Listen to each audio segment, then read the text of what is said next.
ఈసారి విజయవాడని సింగిల్‌గా ఎక్స్‌ప్లోర్ చేద్దామని బయలుదేరా.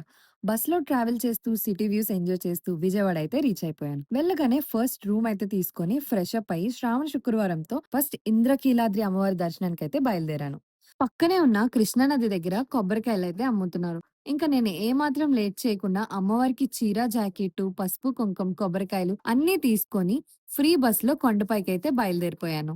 ఇక్కడ క్రౌడ్ చూస్తే చాలా ఎక్కువున్నారు. నాకేమో మినిమమ్ 2 అవర్స్ దర్శనానికి టైం పడతదన్నారు గానీ, నాకైతే దర్శనం 20 మినిట్స్‌లో కంప్లీట్ అయిపోయింది. టెంపుల్ అయితే ఫుల్ ఫ్లవర్ డెకరేషన్‌తో ఎంత బాగుందో నా 2 కళ్ళు సరిపోలేదన్నమాట. నేనైతే చాలా హ్యాపీ అయిపోయాను. ఎందుకంటే శ్రావణ శుక్రవారం ఇంత మంచి దర్శనం నేనైతే అస్సలు ఎక్స్‌పెక్ట్ చేయలేదు. ఆ తర్వాత ఇంకా వారాహి నరసింహస్వామి టెంపుల్‌కైతే వెళ్ళాను.